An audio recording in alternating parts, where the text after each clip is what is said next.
नमस्कार साथियों, सभी का स्वागत है सीटेट के ईबीएस प्रैक्टिस सेट में। ये प्रैक्टिस नंबर पार्ट 2 रहेगा जो कि 1 जनवरी 2022 में पूछे गए थे।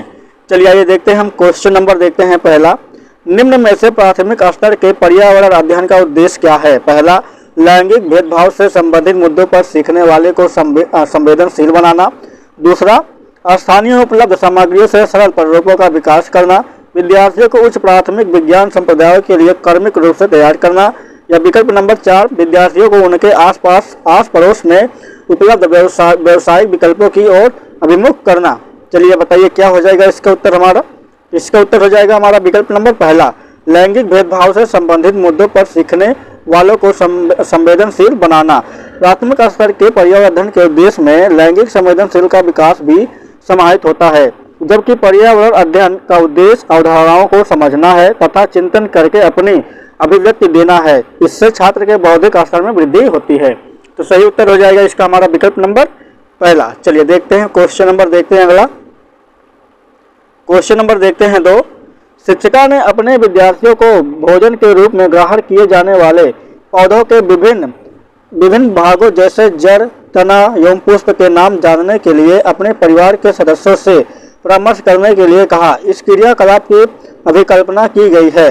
तो बताइए इसका क्या उत्तर हो जाएगा हमारा? पहला, अनुभवात्मक सीखने को प्रोत्साहित करने के लिए। दूसरा, भोजन से संबंधित संप्रदाय के सीखने को प्रोत्साहित करने के लिए या पाठ्य को अधिक आनंददायी और रुचिपूर्ण बनाने के लिए। या चौथा, विद्यार्थियों को भोजन के विषय में खुले मन से खोज करने के लिए अनुमति देना। तो सही उत्तर हो जाएगा इसका हमारा विकल्प नंबर पहला। ठीक है, उत्तर हो जाएगा इसका हमारा विकल्प नंबर पहला, अनुभवात्मक सीखने को प्रोत्साहित करने के लिए शिक्षिका ने अपने विद्यार्थियों को भोजन के रूप में ग्रहण किए जाने वाले पौधों के विभिन्न भागों जैसे जड़, तना एवं पुष्प के नाम जानने के लिए अपने परिवार के सदस्यों से परामर्श करने के लिए कही। इस क्रियाकलाप की अभिकल्पना अनुभवात्मक सीखने को प्रोत्साहित करने के लिए की गई है। तो सही उत्तर हो जाएगा इसका हमारा विकल्प नंबर पहला। चलिए क्वेश्चन नंबर देखते हैं अगला। क्वेश्चन नंबर 3 देखते हैं, दृष्टि बाधित विद्यार्थियों को पर्यावरण अध्ययन पढ़ाने के लिए निम्न में से कौन से युक्त सर्वाधिक उपयुक्त है? पहला, कक्षा में मिश्रित सहपाठी समूह बनाएं। दूसरा, किसी कार्य को पूरा करने के लिए अधिक समय दें। तीसरा, किसी भी कार्य को कई भागों में बांटें और प्रत्येक भाग को अलग पढ़ाएं। या चौथा, स्पर्शी शिक्षण अधिगम सामग्री का अधिक उपयोग करें।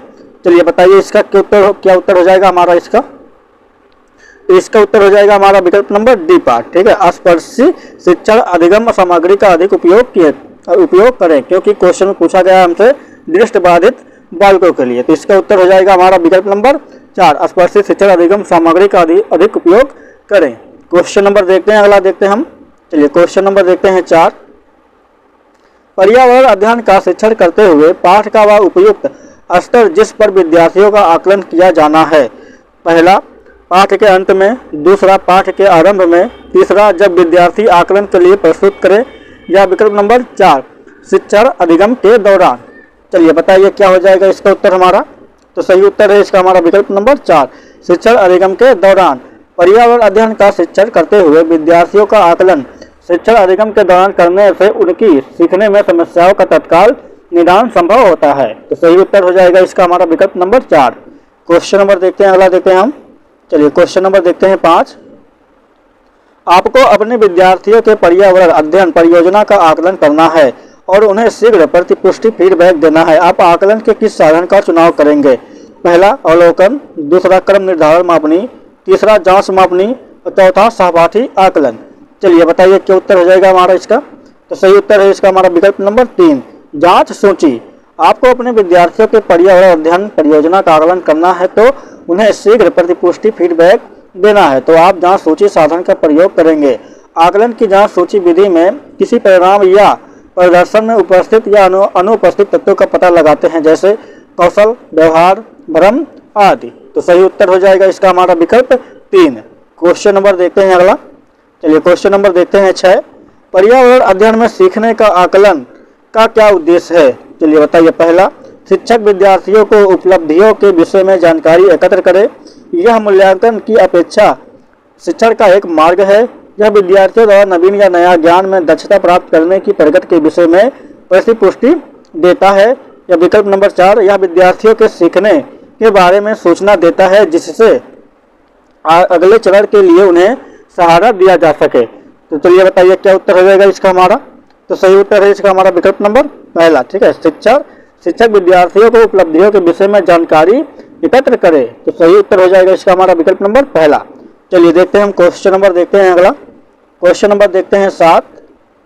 नई शिक्षा नीति 2020 के अनुसार प्राथमिक कक्षाओं में कक्षा 1 से 5 के लिए निम्न में से क्या असर होगा। पहला आरंभिक स्तर, दूसरा मध्य स्तर या तीसरा बुनियादी स्तर। चलिए इसमें बताइए क्या उत्तर हो जाएगा हमारा। इसमें उत्तर हो जाएगा हमारा विकल्प नंबर सी पार्ट। ठीक है, पहला और तीसरा यानी आरंभिक स्तर और बुनियादी स्तर। नई शिक्षा नीति यह कहती है कि 2020 के अनुसार प्राथमिक कक्षा 1 से 5 के लिए आरंभिक और बुनियादी स्तर होगा। किसी बच्चे के जीवन में इसके आरंभिक वर्ष 0 से 8 वर्ष वृद्धि और विकास की सर्वाधिक अद्भुत अवधि होती है। हर तरह की शिक्षा और ज्ञान के लिए ये वर्ष आधारशिला का काम करते हैं। तो सही उत्तर हो जाएगा इसका हमारा विकल्प नंबर 3, पहला और तीसरा। चलिए क्वेश्चन नंबर देखते हैं अगला। देखते हैं हम क्वेश्चन नंबर देखते हैं 8।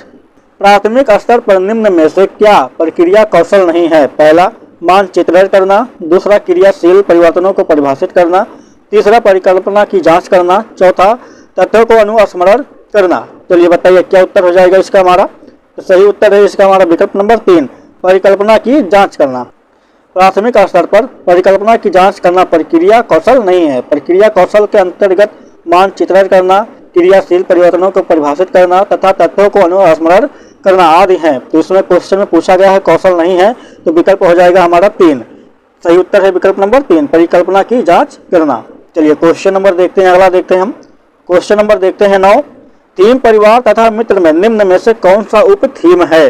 तो चलिए बताइए क्या हो जाएगा। पहला चीजें जो हम बनाते हैं और करते हैं, दूसरा कार्य और खेल, तीसरा भोजन एवं जल, चौथा हमारा आश्रय। चलिए बताइए क्या हो जाएगा इसका उत्तर हमारा। तो सही उत्तर है इसका हमारा विकल्प नंबर 2 पार्ट, कार्य और खेल। परिवार वह है जिसमें रहने वाले लोगों या व्यक्तियों में रक्त संबंध पाया जाता है तथा थीम परिवार तथा मित्र में प्रमुख विषय में 4 उप विषय होते हैं। पहला संबंध, दूसरा कार्य और खेल, तीसरा जानवर तथा पौधे हैं। पौधों और जानवरों को सचेत रूप से परिवार और दोस्तों के विषय में के तहत शामिल किया गया है ताकि यह उजागर किया जा सके कि कैसे मनुष्य उनके साथ घनिष्ठ संबंध साझा करते हैं और उन्हें अध्ययन करने के लिए एक समग्र और एकत्रित वैज्ञानिक और सामाजिक परिप्रेक्ष्य भी प्रदान करते हैं। तो सही उत्तर हो जाएगा इसका हमारा विकल्प नंबर 2 पार्ट। चलिए क्वेश्चन नंबर देखते हैं अगला। क्वेश्चन नंबर देखते हैं 10। निम्न में से कौन सा एक अपसारी प्रश्न है जो पर्यावरण अध्ययन की शिक्षिका अपने छात्राओं की रचनात्मक क्षमता को प्रोत्साहित करने के लिए पूछेगी। पहला मृदा में प्याज के बीजों को बोने से लेकर फसल काटने तक के चरण कौन से हैं। दूसरा दिल्ली जैसे शहरों में वायु प्रदूषण को कम करने के लिए आप क्या कदम उठाएंगे। तीसरा लवर के विलयन से आप लवर कैसे पृथक करेंगे। चौथा पत्तियों का रंग हरा क्यों होता है। तो चलिए बताइए क्या हो जाएगा इसका उत्तर हमारा। तो सही उत्तर है इसका हमारा विकल्प नंबर बी पार्ट। ठीक है, उत्तर हो जाएगा हमारा विकल्प नंबर बी पार्ट। दिल्ली जैसे शहरों में वायु प्रदूषण को कम करने के लिए आप क्या कदम उठाएंगे। चलिए देखते हैं क्वेश्चन नंबर देखते हैं अगला। चलिए देखते हैं क्वेश्चन नंबर 11। विद्यार्थियों द्वारा पर्यावरण अध्ययन के सीखने का गत्यात्मक, समग्र तथा अनुभवात्मक प्रकृति का उत्तम आकलन किया जा सकता है। पहला क्रम निर्धारण मापने द्वारा, दूसरा पेन पेपर परीक्षा द्वारा, तीसरा विश्वसनीय आकलन व्यक्तियों द्वारा या चौथा मौखिक परीक्षा द्वारा। तो सही उत्तर हो जाएगा इसका हमारा विकल्प नंबर 3, विश्वसनीय आकलन व्यक्तियों द्वारा। विद्यार्थियों द्वारा पर्यावरण अध्ययन के सीखने का गत्यात्मक, समग्र तथा अनुभवात्मक प्रकृति का उत्तम आकलन विश्वसनीय आकलन युक्तियों द्वारा किया जा सकता है। आकलन का अभिप्राय अंतिम निर्णय से नहीं बल्कि यह एक प्रक्रिया है जिसके द्वारा विभिन्न प्रक्षेपण आंकड़ों के मध्य तुलना की जाती है। आकलन का उद्देश्य सीखने के दौरान बच्चों की उपलब्धि की गुणवत्ता को परखना होता है। तो सही उत्तर हो जाएगा इसका हमारा विकल्प नंबर 3, विश्वसनीय आकलन व्यक्तियों द्वारा। चलिए साथियों, बस आज के लिए इतना ही। साथियों वीडियो पसंद आया तो वीडियो को लाइक शेयर करके चैनल को सब्सक्राइब जरूर कर लें। चलिए साथियों, वीडियो को देखने के लिए धन्यवाद।